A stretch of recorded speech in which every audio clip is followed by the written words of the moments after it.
Hi students, welcome to Jayadev academy. ఈ క్లాసులో మనం ఏపీపీఎస్సి ప్రీవియస్ పేపర్ని విశ్లేషణ చేసుకుంటున్నామండి.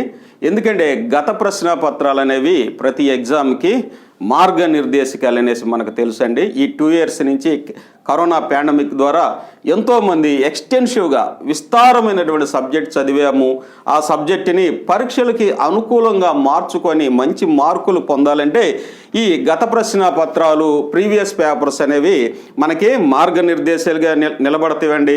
కాబట్టి వీటిల్లో మనం కొంత ప్రిపేర్ అవి ఆ చుట్టుపక్కల బౌండరీస్ని కనుక మనం పరిశీలించినట్లయితే ఇంకా మరికొన్ని మార్కులు మనం పొందేటటువంటి అవకాశం ఉందండి. సపోజ్ మనం ఏపీపీఎస్సి స్టాండర్డ్స్ కనుక స్టాండర్డ్స్ మారుతూ ఉంటాయి. Group 1, Group 2, Group 3, Group 4 miscellaneous కనుక పరిశీలించినట్లయితే వీటిల్లో వే ఆఫ్ కోచింగ్ అనేది స్టాండర్డ్ మారుతూ ఉండేది. ప్యాటర్న్ అయితే సిలబస్ ఒకే రకంగా ఉంటుంది కాబట్టి ఇవి ప్యాటర్న్ ఒకే రకంగా ఉంటాయి. ఆ బౌండరీస్లో చూస్తాం వల్ల మనం చిన్న క్వశ్చన్లు పెద్ద క్వశ్చన్లు అనేవి మనం ఆన్సర్ చేయడానికి బాగుంటుంది. మనం చదివినటువంటి సబ్జెక్ట్ మొత్తాన్ని ఇంటిగ్రేషన్ చేసి క్వశ్చన్కి ఆన్సర్ తెచ్చుకునే మార్గాన్ని అన్వేషించాలంటే ఈ పాత ప్రశ్నాపత్రాలు ఈ ప్రీవియస్ క్వశ్చన్ పేపర్స్ అనేవి మనకి చాలా ఇంపార్టెంట్. చూడండి, ఇది 2018లో ఇచ్చినటువంటి APPSC Group 3 exam screening test paper అండి.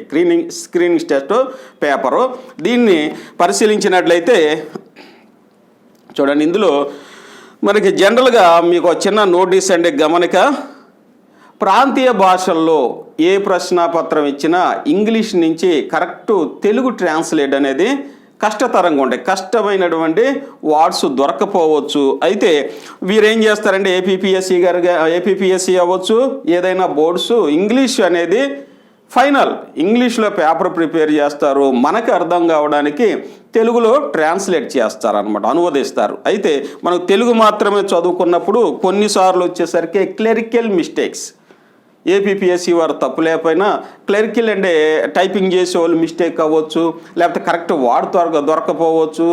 అలాంటి మిస్టేక్స్ ఉంటాయి. కాబట్టి మీరు తెలుగులో చదువుకోండి, ఇంగ్లీష్లో కూడా చదువుకోవడం వల్ల ఆ క్వశ్చన్ పైన పరిపూర్ణమైనటువంటి అవగాహన ఏర్పడి కరెక్ట్ సమాధానాన్ని మీరు గుర్తించడానికి అవకాశం ఏర్పడుతుందన్నమాట. చూడండి, ఈ క్లాసులో మనం పరిశీలించినట్లయితే 2018 స్క్రీనింగ్ టెస్ట్ పేపర్లో కొన్ని ప్రశ్నలను మనకి అవగాహన కోసం రానున్నటువంటి 2022 నోటిఫికేషన్స్ కోసం కొన్ని ప్రశ్నలు అనేవి ఎక్స్ప్లెనేషన్ మీతో పంచుకోవాలనుకుంటున్నాను. చూడండి, ఇక్కడ వచ్చేసరికి స్క్రీనింగ్ టెస్ట్ కాబట్టి కొంచెం స్టాండర్డ్ తక్కువగా ఉంటాయి. ఎక్కువగా డైరెక్ట్ ప్రశ్నలు అనేవి ఇవ్వడం జరిగింది. అంటే డైరెక్ట్ ఆన్సర్స్, ఎక్స్ప్లెనేషన్ ఎక్కువ అవసరంలా. కొన్నిటికి ఎబ్రివేషన్స్, ఈ ప్రశ్నని విస్తరించము అనేసి ఒక యాక్రోనిమ్ ఇవ్వడం జరిగింది, దాన్ని విస్తరించడం అనేది జరిగింది. ఉదాహరణ NIN ఉంది, national institute of nutrition. Correct సమాధానాన్ని గుర్తించమని 4 ఆప్షన్లు ఇవ్వడం జరిగింది. చూడండి, ఇందులో కనుక చూసినట్లయితే ఫస్ట్ క్వశ్చన్ చూస్తే gateway for accelerated innovation in nuclear initiative USAకు నిర్దేశకులు ఎవరు అంటే దీన్ని సూక్ష్మంగా చెప్పాలంటే గెయిన్ అంటారండి. గెయిన్ GAIN గెయిన్ అంటారు. దీనికి డైరెక్టర్ ఎవరు అని ప్రశ్న అడిగారండి. ఇక్కడ చూసినట్లయితే భారతీయ మూలాలు ఉన్నటువంటి వ్యక్తిని నియమించడం జరిగింది. అందుకే ఇది కరెంట్ అఫైర్ కాబట్టి ప్రశ్నగా రూపొందించడం జరిగింది. దీనిలో ఆప్షన్లు కనుక చూసినట్లయితే రీతా బరన్వాల్, నిక్కీ హైలీ, రాజ్ షా, ఇందిరా నూయి అని 4 ఆప్షన్లు అయితే ఇవ్వడం జరిగిందండి. అయితే అప్పట్లో కనుక చూసినట్లయితే ఈ సంస్థకి gateway for accelerated innovation in nuclear initiative USA, ఈ సంస్థకి వచ్చేసరికి భారతీయ మూలాలు ఉన్నటువంటి వ్యక్తి డైరెక్టర్గా అవడం వల్ల మనకు కరెంట్ అఫైర్స్లో రావడం జరిగింది అనుకున్నాం. దీనికి రీతా బరన్వాల్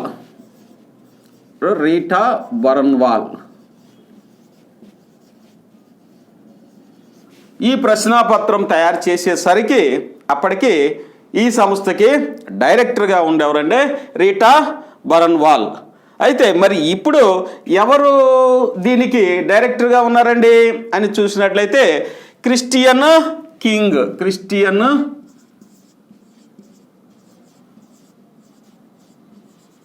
క్రిస్టియన్ కింగ్ అనేటటువంటి ఆమె ఈమెని ప్రజెంట్ ఈరోజు క్రిస్టియన్ కింగ్ గెయిన్ అనేటువంటి సంస్థకి డైరెక్టర్గా నియమించబడింది. ఈ ప్రశ్నాపత్రం తయారు చేసినప్పుడు రీటా బరన్వాల్ భారతీయ మూలాలు ఉన్నటువంటి వ్యక్తిని ఈమెని డైరెక్టర్గా చేయడం జరిగిందనమాట. కాబట్టి అంటే కరెంట్ అఫైర్స్ అనేవి అప్ టు డేటెడ్గా అడుగుతున్నారు, ఇంటర్నేషనల్ కరెంట్ అఫైర్స్ కూడా అడుగుతున్నారు అనేది ఇక్కడ మనం ముఖ్యమైన అంశంగా మనం గుర్తుపెట్టుకోవచ్చండి. ఇక నెక్స్ట్ కనుక చూసినట్లయితే Sundarban in Hooghly delta is known for, ఇది అందరికీ తెలిసిన ప్రశ్నే. అయితే తెలుగులో చూడండి, హుగ్లీలోని సుందర్బన్ దీనికి ప్రసిద్ధి చెందినది. హుగ్లీలోని సుందర్బన్ దీనికి ప్రసిద్ధి చెందినది. చూడండి దీనికి ఆప్షన్స్ ఏమిచ్చారు, కోనిఫెర్స్ మామిడి తోటలు, గడ్డి భూములు, శుష్క అడవులు. ఇంగ్లీష్లో చూడండి, కోనిఫెర్స్, మ్యాంగ్రూవ్స్, గ్రాస్ల్యాండ్స్, యారిడ్ ఫారెస్ట్స్. చూడండి ఇంతకు ముందు మనం అనుకున్నట్టు ఇక్కడ ఒక చిన్న క్లెర్కిల్ మిస్టేక్ అనేది జరిగింది, చిన్న ట్రాన్స్లేషను తప్పు అనేది జరిగింది. అది మనం గుర్తుపెట్టుకొని మనం ఇంగ్లీష్ వర్షన్గా చదువుకున్న వాళ్ళు దీనికి కరెక్ట్గా ఆన్సర్ అయితే ఆ రోజు గుర్తించగలిగారండి. ఎవరైతే తెలుగు వర్షన్ చదువుకున్న వాళ్ళు కొంచెం కన్ఫ్యూజ్ అవ్వడం జరిగింది, వేరే ఆప్షన్స్ అనేవి జనరల్గా మ్యాంగ్రూవ్స్లో కనుక పరిశీలిస్తే మామిడి తోటలు అనేవి ఉండవు. కాబట్టి రెండో ఆప్షన్లో మామిడి తోటలు అనేసి ఉన్నవి, మామిడి తోటలు ఎందుకోండి అనేసి వేరే ఆప్షన్కి వెళ్ళిపోయారు తెలుగు డైరెక్ట్గా చదివిన వాళ్ళు. అయితే కొంత ఇంగ్లీష్ చదువుకున్న వాళ్ళు ఏంటంటే సుందర్బన్స్ అనేవి మ్యాంగ్రూవ్స్ అనమాట. మ్యాంగ్రూవ్స్ అంటే ఏంటండి, మడ అడవులు అంటారు తెలుగులో. మ్యాంగ్రూవ్స్ అంటే తెలుగులో మడ అడవులు అంటారు. మడ అడవుల యొక్క ప్రాముఖ్యత ఏంటండి, మడ అడవులు అంటే ఏమిటండి, దీని మీద ఖచ్చితంగా ప్రశ్న అనేవి పడతాను. ఎప్పుడు ఒరిస్సాలో వచ్చినటువంటి తుఫాన్ నుంచి ఈ ప్రశ్నలు అనేవి మడ అడవుల మీద, మ్యాంగ్రూవ్స్ మీద ఒక ప్రశ్న అనేది ఖచ్చితంగా ఇవ్వడం అనేది జరిగింది. అసలు మ్యాంగ్రూవ్స్ అంటే ఏంటండి అంటే ఇవి ఎక్కడుంటవి అంటే ఎక్కడైతే సముద్రం ఉందో సముద్రపు ఉపరితలం మీద ఉండేటటువంటి చిన్న చెట్టడువులు లాంటివి మ్యాంగ్రూవ్స్ అంటారనమాట. సముద్రం మనం బీచ్కి కనుక వెళ్తే ఆ బీచ్ ఒడ్డున కనుక చూస్తే చిన్న చిన్న అడవుల లాంటి భాగాలు ఉంటాయి, వాటిని మ్యాంగ్రూవ్స్ అంటవి. ఈ మ్యాంగ్రూవ్స్ ఏ నీటిలో పెరుగుతాయి, మంచి నీరులో పెరుగుతాయా లేకపోతే ఉప్పు నీటిలో పెరుగుతాయి అంటే సముద్ర ఉపరితలంలో ఉన్నాయి కాబట్టి ఇవి ఉప్పు నీటిలో పెరుగుతాయి. అందుకని వీటిని హ్యాలోఫైట్స్ అంటారు. ఉప్పు నీటిలో పెరిగేటటువంటి వాటిని హ్యాలోఫైట్స్ అంటారు. ఫైట్స్ అంటే మొక్కలని, హ్యాలో అంటే ఉప్పు నీరులో పెరిగేటటువంటి మొక్కలు. అయితే వీటి యొక్క ఉపయోగం ఏంటి అని గనక చూసినట్లయితే ఈ మ్యాంగ్రూవ్స్ అనేది ఇందులో మంచి టాపిక్. దీని నుంచి ఖచ్చితంగా రేపు ప్రశ్నలు వచ్చేటువంటి అవకాశం ఉంది కాబట్టి కొంచెం దాని బౌండరీస్ డిస్కస్ చేద్దామండి. మ్యాంగ్రూవ్స్ అనేవి సముద్ర ఉపరితలంలో ఉంటాయి కాబట్టి ఆటోమేటిక్గా సునామీలు తుఫానులను నివారించేటటువంటి అవకాశము ఉంటుంది. సునామీ ఆరో స్టార్మ్స్ అన్నమాట. తుఫానుని నిరోధిస్తేవి.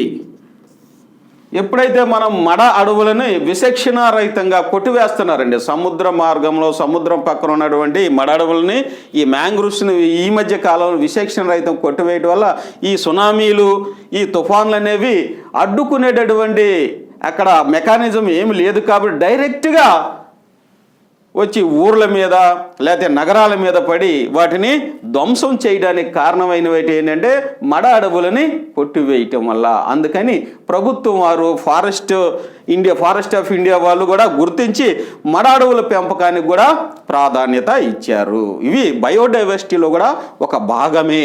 కాబట్టి సునామీ, స్టార్మ్స్, తుఫానుల్ని అడ్డుకునేటువంటి శక్తి వీటికైతే ఉన్నవి. వీటి వల్ల మేజర్ ఉపయోగం ఇవ్వండి. ఇంకా చెప్పాలంటే ఆయా భాగంలో నివసిస్తున్న గిరిజనులకి అనేక రకాలైనటువంటి ఉపయోగాలు కూడా వీటి ద్వారా చేకూరుస్తుంది. టెంబర్ లభిస్తుంది, అక్కడ పెరిగేటటువంటి వాటి నుంచి తేనె హనీని సేకరిస్తారు. అంతేకాకుండా అనేక రకాలైనటువంటి ఉపయోగాలు వీటి ద్వారా ఉన్నవండి. అయితే వీటిలో మనకి ముఖ్యంగా వచ్చే ప్రశ్నలు కనుక చూసినట్లయితే చూడండి, ఈ సుందర్బన్స్లో ఉండేటటువంటి మొక్క పేరు ఏమిటి అనేసి గతంలో ప్రశ్న రావటం జరిగిందండి. ప్రపంచంలో which is the largest mangroves in the world అని ప్రశ్న కూడా రావడం జరిగింది. ఏంటంటే మ్యాంగ్రూవ్స్ మడ అడవులు ప్రపంచంలో ఎక్కువగా ఎక్కడ ఉన్నవి, ఏ ప్రదేశంలో ఉన్నవి అనేది ఇక్కడ ప్రశ్న అండి. సుందర్బన్స్కి ఒక ప్రత్యేకత అయితే ఉన్నది.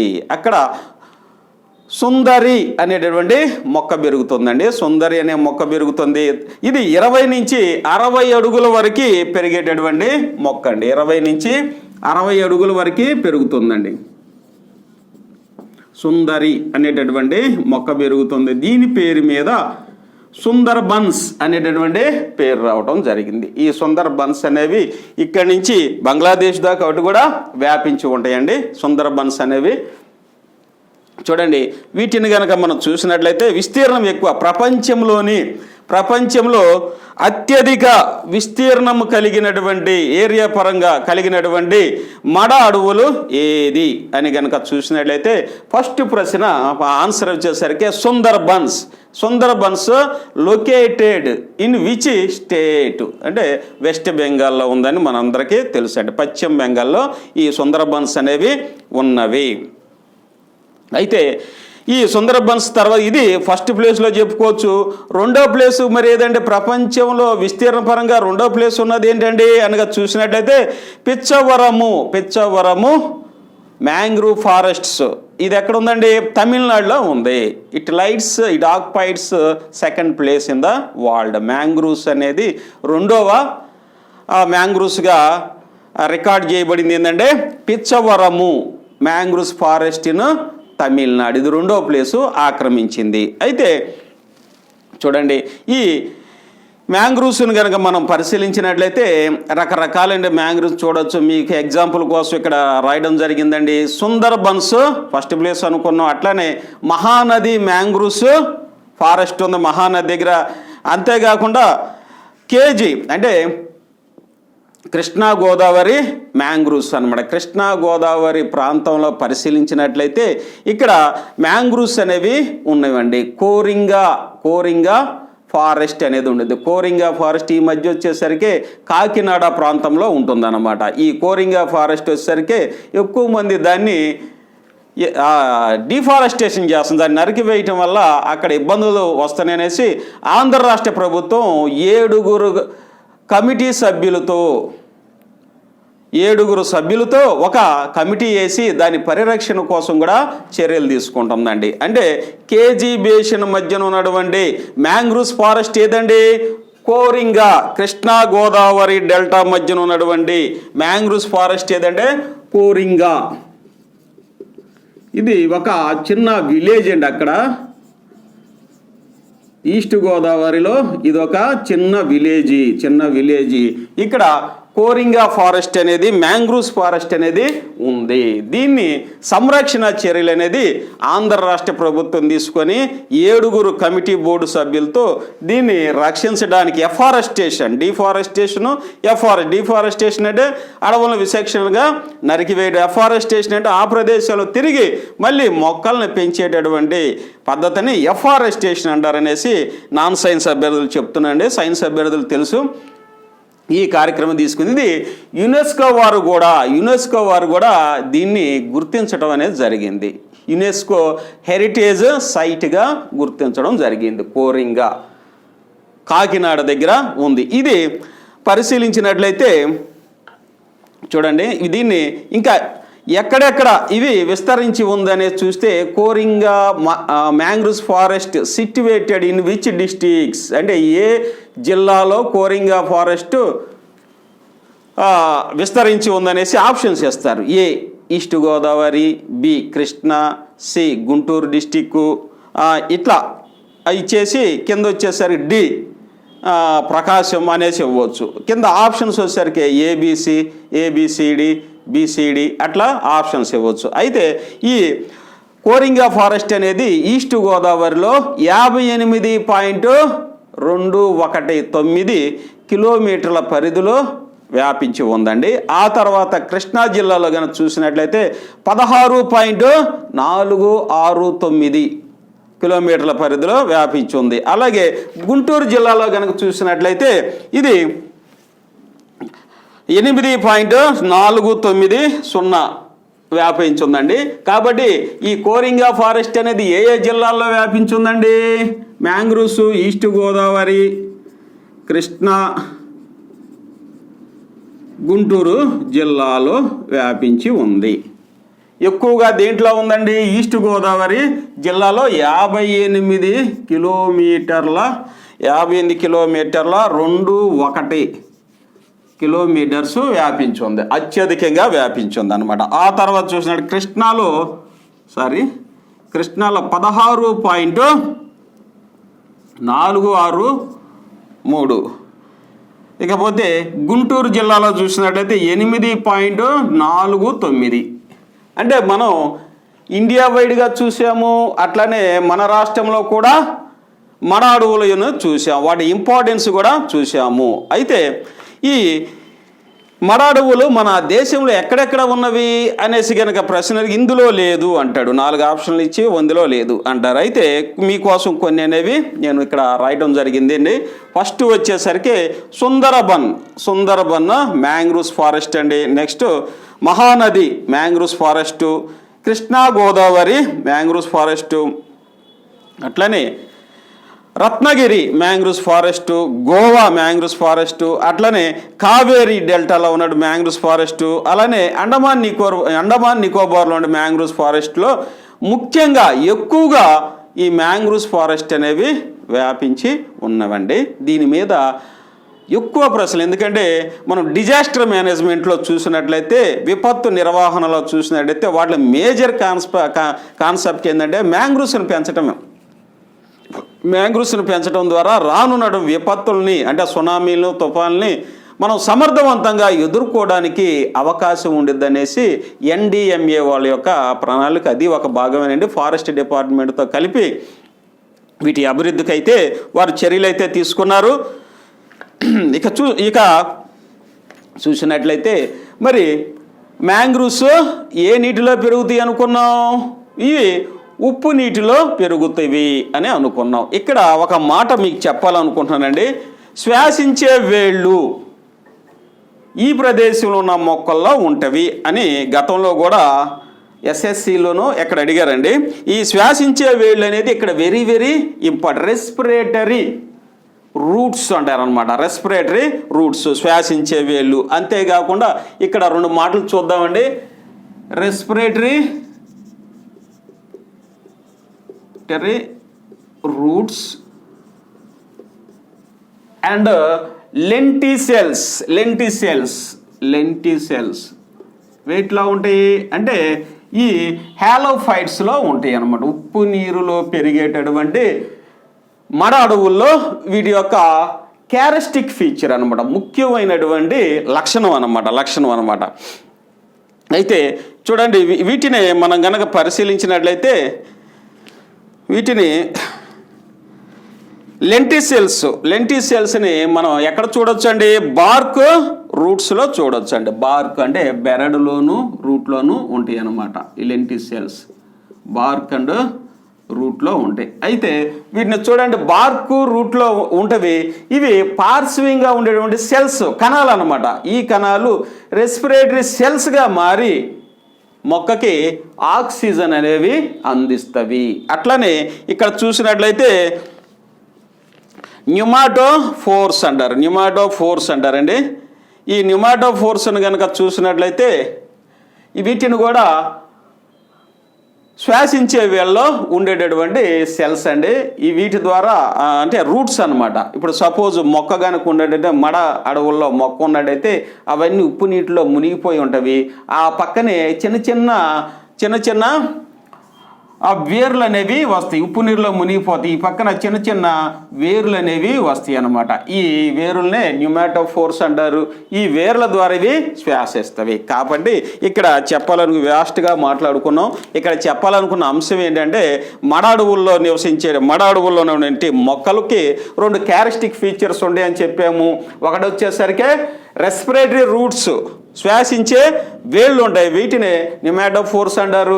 వాటికి బెరడు మరియు రూట్ వేరల్లో లెంటిసెల్స్ అనేవి ఉంటాయి. ఈ రెండుటి యొక్క ముఖ్యమైనటువంటి పని ఏంటంటే మొక్కకి ఆక్సిజన్ తీసుకోవడంలో, లేకపోతే శ్వాస అంటే ఫోటోసింథసిస్ జరిగేటప్పుడు కార్బన్ డైఆక్సైడ్ తీసుకోవచ్చు, లేకపోతే ఆక్సిజన్ రిలీజ్ చేయొచ్చు. ఆక్సిజన్ కంటే gases exchange occurs in the both cells అనమాట. లెంటి సెల్స్, రెస్పిరేటరీ సెల్స్లో జరుగుతాయి. కాబట్టి మనకి ఈ బయోడైవర్సిటీ అవ్వచ్చు, లేకపోతే డిజాస్టర్ మేనేజ్మెంట్లో అవ్వచ్చు, కంపల్సరీగా దీని మీద వచ్చేసరికి ఈ ప్రశ్న అయితే రావడానికి అవకాశం ఉన్నది. ఇక్కడ ఈ ఒక్క ప్రశ్న మీదే మనం చాలాసేపు డిస్కస్ చేసామండి. ఇవన్నీ బౌండరీస్ ఆఫ్ దిస్ క్వశ్చన్గా మనం చెప్పుకోవచ్చు. చూడండి, ఇక్కడ మనం అనుకున్నట్టు ఒక చిన్న క్లెరికల్ మిస్టేక్ కూడా జరిగింది. దీనికి ఆప్షన్ ఏంటండి, ఇక్కడ mangroves is the right answer. మనకి ఇంగ్లీష్ మీడియం వర్షన్లో వచ్చేసరికి Sundarban in Hooghly delta is known for mangroves, second ఆప్షన్లో. ఇక్కడ వచ్చేసరికి మామిడి తోటలు అనేసి ఇచ్చారనమాట. మామిడి తోటలు ఏంటండి, మామిడి తోటలు అనేది క్లెరికల్ మిస్టేక్. కాబట్టి ఇక్కడ దీని బదులు మ్యాంగ్రూవ్స్, మడ అడవులు అని పడాలి. ఇక్కడ మడ అడవులు అని పడాలి. కాబట్టి చిన్న క్లెరికల్ మిస్టేక్ అనేది ఇక్కడ జరగడం జరిగింది. తద్వారా కొంతమంది అయితే ఇంగ్లీష్ వర్షన్ చదవని వాళ్ళు ఇక్కడ ఈజీగా తెలిసిన మార్కుని ఈజీగా కోల్పోయారు. మామిడి తోటలు ఎందుకు ఉంటాయి అనేసి మిగతా ఆప్షన్లోకి వెళ్ళేసి ఏదో ఒకటి పెట్టుంటారు. అట్లా కొంతమంది కూడా రిపోర్ట్ చేయడం జరిగింది నాకు అప్పుడు. కాబట్టి ఇంగ్లీష్ మీడియం చదవడం ద్వారా మనం ఇంకా మంచి మార్కులు అనేవి పొందడానికి అవకాశం ఉంటుంది. ఇంకా మీకు చెప్పాలంటే ప్రతి సబ్జెక్టుకి క్యారెక్టరిస్టిక్ ఫీచర్ ఉంటుంది అనమాట. దాని టెర్మినాలజీయే దానికి ఆయువు పట్టు. సపోజ్ సోషల్ వచ్చి అనుకో టోపోగ్రఫీ అంటారు, టోపోగ్రఫీ, డెమోగ్రఫీ. ఇవన్నీ నాకు తెలియదండి అంటే కుదరదు. అక్కడ మనం ఆ టెర్మినాలజీ కూడా కాస్త కూస్తో చదువుకోవడం, పరిచయం చేసుకోవడం ద్వారా మంచి మార్కులు పొందాలి. అల్టిమేట్గా మనం ఎంత సబ్జెక్ట్ చదివినా కాంపిటేటివ్లో మార్కులు పొందడమే ముఖ్య ఉద్దేశం. కాబట్టి మనం మార్కుని ఎలా పొందడం అనేది మీ యొక్క గ్రాస్పింగ్ పవర్తో, మీ ఇంటరాక్షన్ విత్ యువర్ ఫ్రెండ్స్తో అనేది ఉంటుందని ముందు క్లాసులోనే మనం చెప్పుకున్నాం. ఇక మూడో ప్రశ్న కనుక చూసినట్టయితే జాగ్రఫీ క్వశ్చన్ అండి.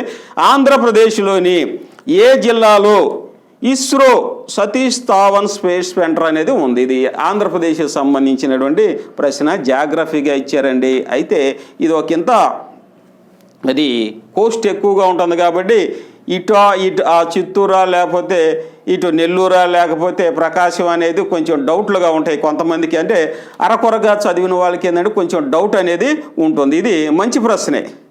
పులికాడ్ సర్స్ ఎక్కడ ఉంటుంది, కొల్లేరు సరస్సు ఏ జిల్లాల మధ్య ఉంటుంది? ఇట్లా కాంట్రావర్సీ ఏం కాదండి, కరెక్ట్గానే ఉంటాయి. మనకు కాంట్రావర్సీ అవుతుంది అనమాట. మనం వేక్గా కమెంట్ లేకుండా చదవడం ద్వారా అక్కడికి వెళ్ళిన తర్వాత మనం కన్ఫ్యూజ్ అయ్యి ఆ ప్రశ్నని కన్ఫ్యూజ్గానే ఆన్సర్ చేసి వస్తాం అనమాట. అందుకని ఇక్కడ దీన్ని క్యాచ్ చేసుకోవడానికి ఇచ్చిన ప్రశ్నే ఇస్రో అంటే తెలియదేం కాదు, అది ఏ జిల్లాలో ఉంది అనేది ఇక్కడ మనకి ఇంపార్టెంట్. కాబట్టి ఇక్కడ చూడండి క్వశ్చన్ అనేది చాలా స్ట్రైట్గా ఉంది. గుంటూరు, చిత్తూరు, నెల్లూరు, అనంతపూర్ అనేటటువంటి ప్రశ్నకి ఆన్సర్లు ఇవ్వడం జరిగింది. ఇక్కడ సింపుల్గా తెలిసింది ఏంటంటే మనం సైన్స్ అండ్ టెక్నాలజీలో చదివి ఉంటాం కాబట్టి నెల్లూరు అనేసి ఎవరైనా చెప్పగలరు. ఒక 10%తో కొంచెం కన్ఫ్యూజ్ అవుతారు వాళ్ళు కూడా. కమాండ్గా దీన్ని బట్టి ప్రతి అంశాన్ని ఎంత చదివామనేది ముఖ్యం కాదు, ఎంత యాక్యురసీగా చదివామనేది ముఖ్యం అనేసి ఈ ప్రశ్న ద్వారా మనకి తెలియజేస్తున్నారండి. ఇక చూస్తే ఐసిటి స్టాండ్స్ ఫర్ అనేది క్వశ్చన్ అడిగాడు. ఐసిటి ఇక్కడ ఏంటంటే చిన్న ప్రశ్న అడగాలి కాబట్టి, ఈజీ క్వశ్చన్ అడగాలి కాబట్టి ఇక్కడ అడిగాడు. సరే, దీనికి అందరికి తెలిసిన ఆప్షనే, మీకు తెలుసు, ఫస్ట్లోనే ఉందండి. ఇన్ఫర్మేషన్ అండ్ కమ్యూనికేషన్ టెక్నాలజీ, దీని యొక్క అబ్రివేషన్ యాక్రోనిమ్ వచ్చేసరికి ఇన్ఫర్మేషన్ అండ్ కమ్యూనికేషన్ టెక్నాలజీ అనేది దీనికి అర్థం. ఇట్లానే మనకు తెలిసినవన్నీ ఏమైనా అబ్రివేషన్స్ ఉంటే ఐసిఎంఆర్, ఎన్ఐఎన్, ఇట్లా రకరకాల ఐసిఏఆర్, లేకపోతే ఇక్రిశాట్ ఇలాంటివి మనకి 10th క్లాస్లో వస్తూ ఉండేవి. ఇవన్నీ సైన్స్ అండ్ టెక్నాలజీ సంబంధించినటువంటి ప్రతిదీ దాని అబ్రివేషను, దాని యొక్క ఇంపార్టెన్సు ఇవన్నీ తెలుసుకోవడం ద్వారా మనకి మంచి మార్కులు అనేవి పొందామని మీ అందరికీ తెలుసండి. అయితే కొత్తగా ఇంట్రడ్యూస్ చేసేవి కూడా మీరు ఒకసారి చదువుకోవడం ద్వారా ఇందులో మార్కులు పొందడానికి అవకాశం ఉందండి. ఇది ఐసీటీకి. ఇక నెక్స్ట్ చూడండి, 5వ ప్రశ్న. విభజన అయిన 4 ఏళ్ల తర్వాత ఆంధ్రప్రదేశ్ ప్రభుత్వం 2014లో తమ రాష్ట్ర జంతువుగా దీన్ని ప్రకటించింది. ఏ సింహము, 2 కృష్ణ జింక, 3 ఖడ్గమృగం, 4 సాంబార్. అయితే ఇక్కడ చూడండి ఆన్సర్స్ కనుక చూసినట్టు lion, blackbuck, rhinoceros, sambar. అంటే ఇక్కడ చూడండి మనకి విభజన అయిపోయిన తర్వాత మనం తీసుకున్నటువంటి మన రాష్ట్ర జంతువు ఏదంటే కృష్ణ జింక అనేది. కాంపిటేటివ్ ప్రిపేర్ అయ్యి మీ అందరికీ తెలుసు. ఇంకా దీంట్లో ఒక 1% ఏమన్నా తప్పు పెట్టి చెప్పలేము, కానీ అందరు రైటే పెట్టుంటారు. చూడండి ఇక నెక్స్ట్ చూస్తే, క్రింది వాటిలో ఏది నీటి వల్ల వచ్చే జబ్బు కాదు నాట్. ఇక్కడ ఏంటంటే అవును, కాదు అనే ప్రశ్నలు కూడా నెగిటివ్ టైప్ క్వశ్చన్స్ వేస్తున్నారు. మనం స్పీడ్లో ఏంటంటే కొన్నిసార్లు ఈ క్వశ్చన్గా చివరబడింది అనుకోండి, క్రింది వాటిలో ఏది నీటి వల్ల వచ్చే జబ్బు అనుకున్నట్టుగా టకటక పెట్టేసే అవకాశం ఉంటుంది. కాబట్టి ప్రశ్నని చాలా జాగ్రత్తగా చదువుకోవాలనేది ఈ మధ్య ఇచ్చిన ప్రశ్నాపత్రాలు బట్టి మనకి తెలుస్తుంది అనమాట. ఈ క్రింది వాటిలో ఒకటి కాదు.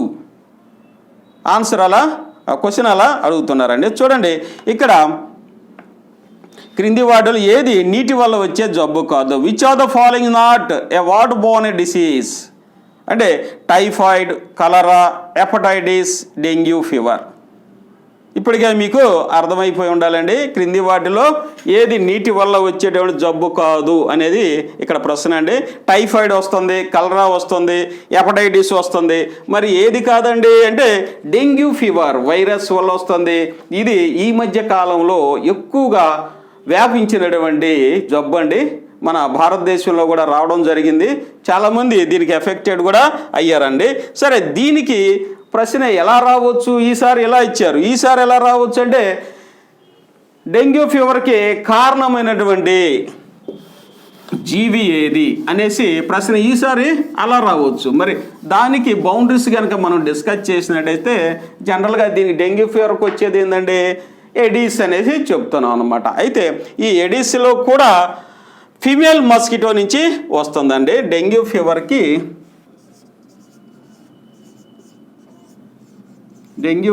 వచ్చేసరికి వైరస్ ద్వారా ఇది వ్యాపిస్తుంది. అయితే దీనికి కారణం ఏంటంటే ఎడిస్ ఈజిప్టై. ఎడిస్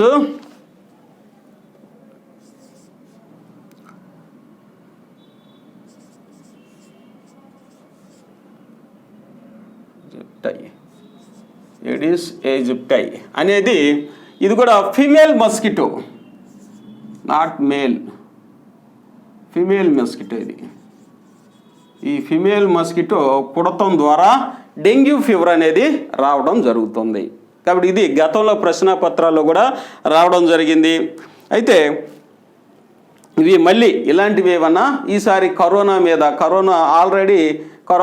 ప్రశ్నలు అనేవి గ్రామ వార్డు సచివాలయం పేపర్లో ఇవ్వడం జరిగింది. అట్లా ఏదైతే మహమ్మారి వస్తుందో దాని మీద చుట్టుపక్కల దాని బౌండరీస్ మొత్తం, ఆ వ్యాధి లక్షణాలు ఏంటి, అది ఏ వ్యాధి ద్వారా వస్తుంది, ఏ క్రిమి కీటకం ద్వారా వస్తుంది, వైరస్సా, బ్యాక్టీరియా, ఫంగసా, ప్రోటోజోవన్సా, ఎలా వస్తుంది అనేది ఇంపార్టెంట్. దాని యొక్క సిమ్టమ్స్, దాని లక్షణాలు ఏంటి, వస్తే ఇది కాదు, ఈ లక్షణం కాదు అనేసి దాని చుట్టుపక్కల బౌండరీస్ మొత్తం రావడానికి అవకాశం ఉంది. కాబట్టి దీని తర్వాత ఏపీబీఎస్సీ గ్రూప్ 3 తర్వాత జరిగినటువంటి ఎగ్జామ్ గ్రామ వార్డు సచివాలయంలో కరోనా మీద ప్రశ్నలు అనేవి రావడం జరిగింది. ఎందుకంటే అది అప్పటికి అప్డేట్ కరోనా వచ్చింది కాబట్టి అప్డేట్గా ఆ ప్రశ్నాపత్రంలో ఇదైతే రావడం జరిగింది. కాబట్టి ఇక్కడ మనకు తెలియజేస్తున్న అంశం ఏంటంటే ఇప్పుడు ప్రజెంట్ ఉన్నటువంటి డిసీజెస్ ఏవైతే ప్రపంచాన్ని గజగజ వణికిస్తున్నాయో అలాంటి డిసీజెస్ లేకపోతే డిజాస్టర్స్ కానీ వాటి మీద మనం ఒక శ్రద్ధ అనేది వహించడం అంటే అన్ని పక్కల బౌండరీస్ మొత్తం చూసుకోవాలనేసి ఈ పేపర్ సీక్వెన్స్ ద్వారా మనకి అర్థమవుతుంది. ఇక చూడండి, ఇవన్నీ నీటి ద్వారా వచ్చేవి. ఇవే కాకుండా మలేరియా, అమీబిక్ డిసెంట్రీ, అమీబియస్, జిఆర్డీనెస్ ఇవన్నీ వాటర్ బోర్న్ డిసీజ్ అనమాట. ఇది మాత్రం డెంగ్యూ ఫీవర్ మాత్రం ఈ ఫీమేల్ ఆడా ఎడిస్ ఎజిప్టి అనేటటువంటి మస్కిటో దోమ ద్వారా వచ్చేటటువంటి జబ్బు అండి. ఇకపోతే డైరెక్ట్ ప్రశ్న ఇంకోటి ఇచ్చాడండి కంప్యూటర్స్ మీద. క్రింది వారిలో ఎవరు కృత్రిమ జ్ఞానానికి తండ్రిగా పిలువబడుతున్నాడు? Who among the following is considered as the father of artificial intelligence? ఇది డైరెక్ట్ ప్రశ్న. అయితే ఇక్కడ ఒక చిన్న కన్ఫ్యూజన్ అనేది ఇచ్చాడు. ఆప్షన్ ఏలో Charles Babbage, Lee De Forest, John McCarthy, J P Eckert అనేది 4 ఆప్షన్స్ అండి. కొంతమంది చార్లెస్ బాబేజ్ కూడా పెట్టిన వాళ్ళు ఉండారండి. చార్లెస్ బాబేజ్ ఎవరండి? మొట్టమొదట కంప్యూటర్ను కనుగొన్నటువంటి వ్యక్తి. కంప్యూటర్ అనే దానికి ఆద్యుడు చార్లెస్ బాబేజ్ స్టార్టింగ్. అయితే ఈయన అనుకొని కొంతమంది అప్డేట్ అవ్వకపోవడం వల్ల ఎక్కువ మంది ఏం కదండి, తక్కువ మంది ఫస్ట్ ఆప్షన్లో కంప్యూటర్ సంబంధించిన వ్యక్తిని ఇవ్వడం వల్ల ఈ చార్లెస్ బాబేజ్ను కూడా ఆన్సర్ పెట్టి రావడం జరిగింది. అయితే ఇక్కడ అడిగిన ప్రశ్న ఏంటి? కృత్రిమ జ్ఞానానికి తండ్రిగా ఎవరిని పిలువబడుతున్నారు? ఫాదర్ ఆఫ్ ఆర్టిఫిషియల్ ఇంటెలిజెన్స్ ఎవరండి? జాన్ మెక్కార్థీ అనేటువంటి అమెరికాకు చెందినటువంటి వ్యక్తి అండి. ఈయన మసాచుసెట్స్ యూనివర్సిటీలో చదివారండి కంప్యూటర్స్గా.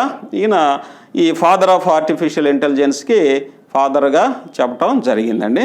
ఇక చూస్తే జాగ్రఫీలో కూడా మంచి ప్రశ్నలు అనేవి రాయడం జరిగింది, కొంత డెప్త్గా కూడా అడగడం జరిగింది.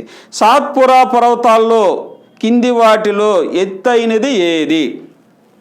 Which of the following is the highest peak of Satpura range? అంటే geography, Indian geography, Andhra Pradesh geography వీటిల్లో రెండిట్లో మనం తరువుగా ఉండాలనేసి ఈ ప్రశ్నల సారాంశం అండి. ఇది ఇండియన్ జాగ్రఫీ చూసినట్లయితే ఇక్కడ ఆప్షన్ ఏలో గురుశిఖర్, ధూప్గఢ్, పంచమర్హి, మహేంద్రగిరి చూడండి ఇవి ఇక్కడ ఇవ్వడం అనేది జరిగింది. అయితే వీటిని డిఫరెంట్గా ఆప్షన్స్ ఇచ్చారు. ఇక్కడ సాత్పురా పర్వతాల్లో ఎత్తైన పర్వతం ఏదండి? ఆన్సర్ వచ్చేసరికి ధూప్గఢ్ ఈజ్ ద రైట్ ఆన్సర్. ఇది 1350 మీటర్స్ ఉంటుందండి. మీటర్స్ హైట్ 1350 మీటర్స్ హైట్ ఉంటుంది. అట్లానే 4429 అడుగుల ఎత్తుగా ప్రకటించారు. ఇట్లా మీటర్స్లోనూ తెలుసుకోవాలి, దాన్ని అడుగుల్లో తెలుసుకోవడం కూడా మంచిదే. ఒక్కోసారి అడుగుల్లో ఇవ్వచ్చు, ఒకసారి మీటర్స్లు అనేది ఇవ్వచ్చు. ఇది రైట్ ఆన్సర్. మరి గురుశిఖర్ ఎక్కడ ఉందండి? ఫస్ట్ ఆప్షన్ కానీ చూసినట్లయితే ఇది ఈసారి ఇవ్వచ్చు. ఇది మనకి ఇక్కడ అవసరం లేదని మర్చిపోవడానికి వీల్లేదు. అంటే ఇక్కడ అడిగిన ప్రశ్న సారాంశాన్ని చూద్దాం. గురుశిఖర్ ఆరావళి రేంజ్లో ఉందండి. ఇది 1722 మీటర్స్ ఉంటుంది. 5620 అడుగులు ఉంటుందండి.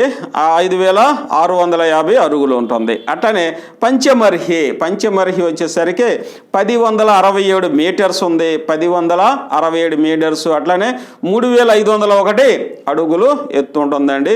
ఇకపోతే మహేంద్రగిరి మనం వింటానే ఉంటాం. మన పైన ఉన్నటువంటి ఒడిశా రాష్ట్రంలో గజపతి జిల్లాలో ఉన్నటువంటి తూర్పు